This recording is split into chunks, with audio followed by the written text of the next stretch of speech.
Hey everyone, and welcome back to the EMT Spot's Blood Pressure Podcast. I'm Samuel Harrison, and I am so excited for today's deep dive, you guys. We're going to be exploring something that might just make you rethink your whole approach to managing your blood pressure. Get this. We're talking about stretching. Yeah, that's right. I'm Olivia Harper. And we are going to unpack some really fascinating research that suggests that stretching could be a game changer when it comes to keeping those blood pressure numbers in a healthy range. Okay, so you know how we're always talking about lifestyle changes to manage hypertension, right? Well, this one really caught our eye. You know, a recent study actually compared stretching head-to-head with brisk walking, both activities that we often hear recommended for blood pressure management. Exactly.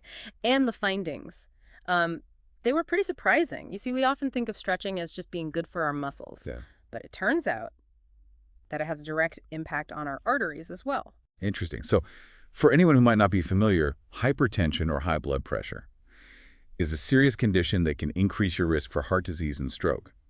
We want those numbers ideally around 20/80. Absolutely. And what's fascinating about this study, which was published in the Journal of Physical Activity and Health, is that it suggests that stretching might be more effective than walking when it comes to lowering certain blood pressure readings. Wow, that's wild. So tell me, how did they actually study this? Well, they took 40 participants, all with hypertension, and divided them into two groups. One group did 30 minutes of full-body stretching 5 days a week, while the other group did 30 minutes of brisk walking 5 days a week.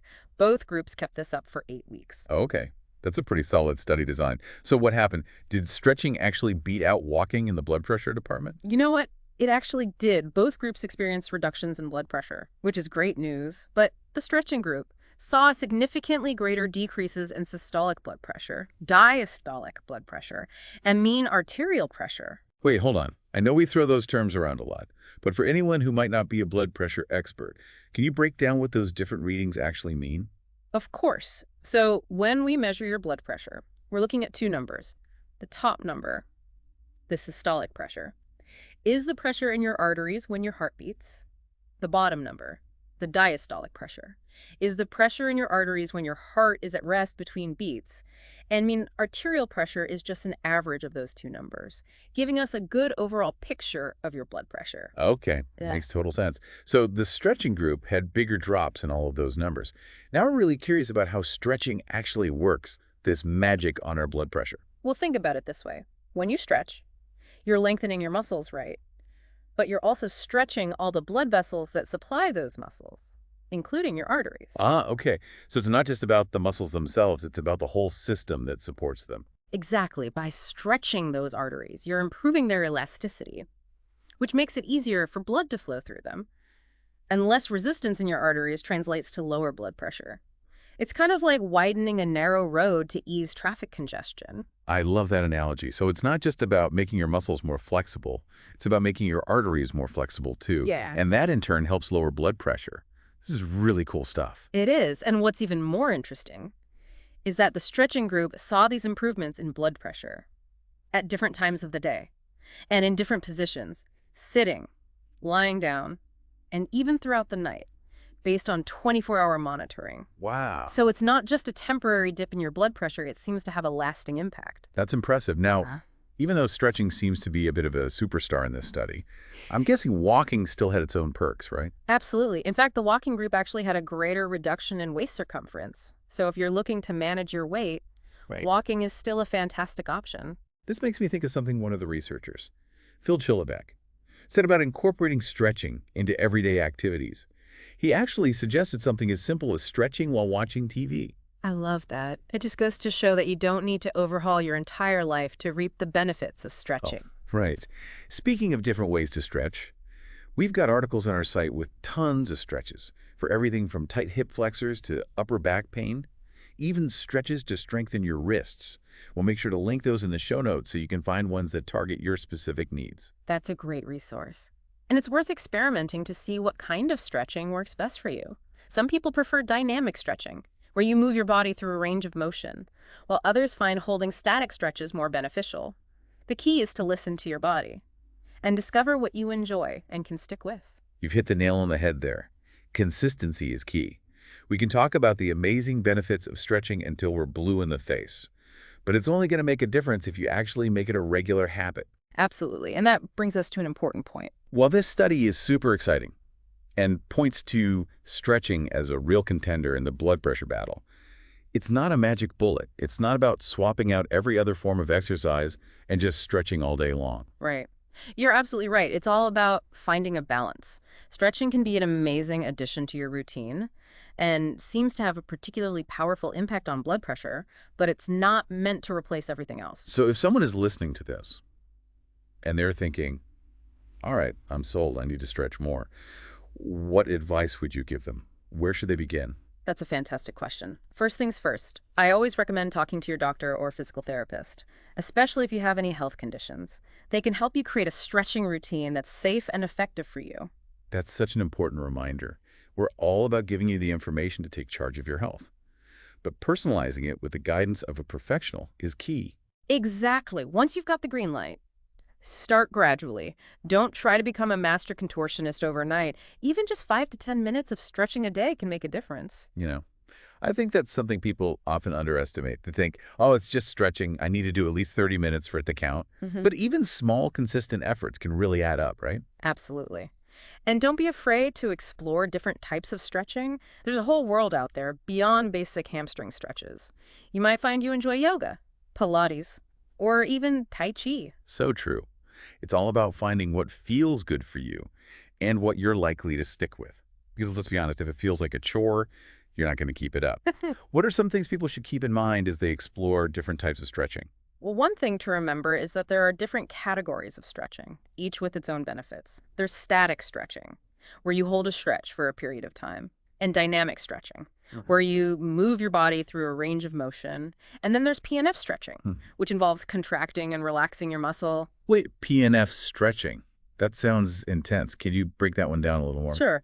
PNF stands for proprioceptive neuromuscular facilitation. It's a bit more advanced, but it can be very effective. Basically, it involves contracting a muscle, then relaxing it, and then stretching it. This type of stretching helps to increase flexibility and range of motion. So it's kind of like tricking your muscles into relaxing so you can get a deeper stretch. Exactly. It's like a little negotiation with your nervous system. And for blood pressure specifically, some studies suggest that PNF stretching might be particularly beneficial. Of course, more research is needed. But it's definitely an area worth exploring. Okay, so we've got static, dynamic, and PNF stretching. Are there any other types people should know about? Those are the main ones. Yeah. But there are variations within each category. For example, within dynamic stretching, you have things like arm circles, leg swings, and torso twists. These are great for warming up your muscles before a workout. So if you're thinking about incorporating stretching into your routine, it might be helpful to think about what your goal is. Are you looking to improve flexibility overall? Do you want to warm up before exercise? Are you trying to specifically target your blood pressure? That's a really smart way to approach it. And no matter what type of stretching you choose, there are a few key things to keep in mind. All right, let's hear them. What are your top tips for safe and effective stretching? First and foremost, listen to your body. Stretching should never be painful. If you feel any sharp or intense pain, ease up or stop altogether. You should feel a mild tension, not a sharp stabbing sensation. That's such a good point. I think sometimes people have this no pain, no gain mentality, but that's definitely not the case with stretching. Right. Think of it as gently persuading your muscles to lengthen, not forcing them into submission. Okay, and what else? Well, breathing is super important. Focus on taking deep, slow breaths as you stretch. This helps to relax your muscles and improve blood flow. That's something I often forget about when I'm stretching. I tend to hold my breath without even realizing it. It's a common mistake, but when you focus on your breath, you actually enhance the benefits of the stretch. It helps to release tension and increase circulation, which is exactly what we're aiming for when we're trying to lower blood pressure. Okay, so listen to your body, breathe deeply, Yeah. and what else? Be consistent. Even just a few minutes of stretching each day can make a huge difference over time. Try to incorporate it into your daily routine, whether it's first thing in the morning, before bed, or even during your lunch break. That's where that suggestion of stretching while watching TV comes in handy. It's all about finding ways to make stretching a natural part of your day. Exactly. And the more you stretch, the more you'll notice the benefits, not just for your blood pressure, but for your overall flexibility, mobility, and even your mood. Okay, so we've covered a lot of ground here. We talked about the surprising findings of this study that showed stretching might be even more effective than walking for lowering blood pressure. We delved into the different types of stretching, and we shared some key tips for making stretching a safe and enjoyable part of your routine. That's right. And I think it's important to emphasize that while stretching can be a powerful tool for managing blood pressure, it's just one piece of the puzzle. You're absolutely right. There's no single magic solution when it comes to health. It's about taking a holistic approach. Exactly. A heart-healthy lifestyle includes things like managing stress, getting enough sleep, Hmm. eating a balanced diet, and maintaining a healthy weight. It's all interconnected. Right. It's about taking care of yourself from all angles. So even if you become a stretching superstar, don't neglect those other crucial lifestyle factors. Couldn't agree more.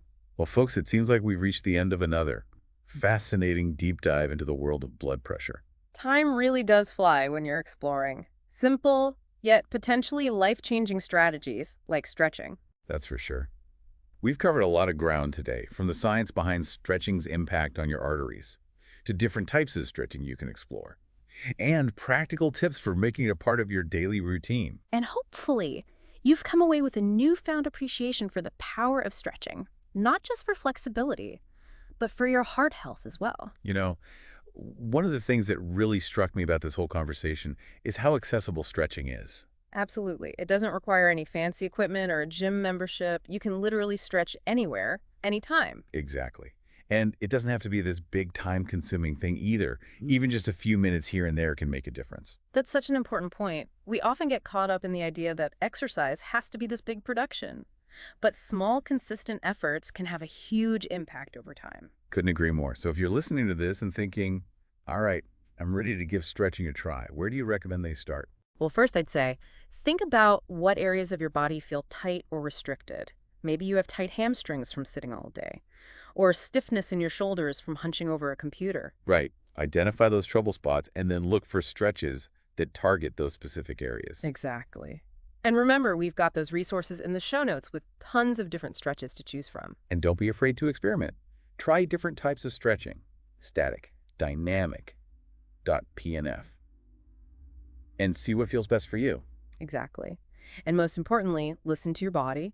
Don't push yourself too hard, especially when you're first starting out. You got it. So on that note, we'd like to thank you for joining us on this deep dive into the surprising link between stretching and blood pressure. I'm Samuel Harrison, And I'm Olivia Harper. and you've been listening to the EMTSpot's Blood Pressure Podcast. We're so glad you joined us today. If you enjoyed this episode, please do us a favor and subscribe, like, comment, and share it with your friends. Let's spread the word about the power of stretching. And be sure to tune in next time for another deep dive into the world of blood pressure. Until then, stay well and keep stretching.